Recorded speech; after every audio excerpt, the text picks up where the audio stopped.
এই ওই দেখ, এত বড় একটা মেয়ে এখনো তো প্যাড নিয়ে আছে, দেখ কোনো সম্মানই নেই। তোমার ঘরে মা বোন নেই, তুমি একটা মেয়েকে এইভাবে করে অপমান করছো। তুমি নিজে মেয়ে, তোমার কি হয় না এগুলো? বল, তোর যে বয়ফ্রেন্ড তোকে ছেড়ে দিল, কোনো মানে হয়? কি আর করা যাবে বল। কিনা বয়ফ্রেন্ড রাখে সব ছেড়ে। এই ওই দেখ, এত বড় একটা মেয়ে এখনো তো প্যাড নিয়ে আছে, দেখ কোনো সম্মানই নেই। নিকৃষ্ট,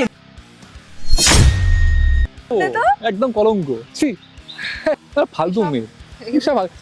ভাবছে কি নাকি নিয়ে যাচ্ছি, হ্যাঁ শুধু সম্মানের জিনিস নিয়ে যাচ্ছি, এটা প্যাড নিয়ে যাচ্ছে, তাও আবার কোনো সম্মান নেই কিছু না, ফালতু মেয়ে একটা। এই ছেলে, এই বেয়াদব ছেলে, এত বেয়াদবি করছো কেন তুমি? কি বলছি উল্টোপাল্টা? তোমার ঘরে মা বোন নেই, তুমি একটা মেয়েকে এইভাবে করে অপমান করছো। তারা যদি আজকে রাস্তায় এরকম করে বেরোয়, তাদেরকে তুমি এইভাবে অপমান করবে? মানে বেয়াদবির কোনো সিস্টেম নেই, মানে যা খুশি তাই মুখে বলে দিলেই হলো। আর এই মেয়ে, তুমি নিজে একটা মেয়ে মানুষ হয়ে তুমি এইভাবে ওর সাথে সহযোগিতা করছো কেন? তুমি নিজে মেয়ে, তোমার কি হয় না এগুলো? হ্যাঁ, তুমি রাস্তায় এইভাবে যদি অ্যাক্সিডেন্টে এইভাবে চলাফেরা করো, তোমাকে যদি এরকম কেউ বেয়াদবি করে কথাবার্তা বলে, তোমার কি কিরকম মনে হবে বলো? নিজের মানসিকতা চেঞ্জ করো। এত মানে এখন জেনারেশন কোথায় চলে গেছে, কোথায় শিক্ষা ব্যবস্থা চলে গেছে, তোমাদের এই মূর্খতার মতো এখন সে আদিম যুগে পড়ে আছো। মানে লজ্জা করা উচিত। কখন কি হচ্ছে না যে, আর কত ধরনের ক্রাইম হচ্ছে, তাদেরকে নিয়ে কিছু আলোচনা করে না, শুধু এইসব নিয়ে আলোচনা তোমাদের। মানে ছি, তোমাদের কোনো মানে জ্ঞান বুদ্ধি নিজের লজ্জা লাগছে। নিজেকে চেঞ্জ করো, এখনো সময় আছে। নিজের ভদ্রতা, সিস্টেম সব কিছু শেখো, কাকে কীভাবে সম্মান করতে হয়। আজকে তোমার মা বোনকে যদি এভাবে করে কেউ অপমান করে, তাদেরকে মানে তুমি কি সেই জায়গায় দাঁড়িয়ে তুমি কি করে, তুমি তাদের সাথে সহযোগিতা করবে?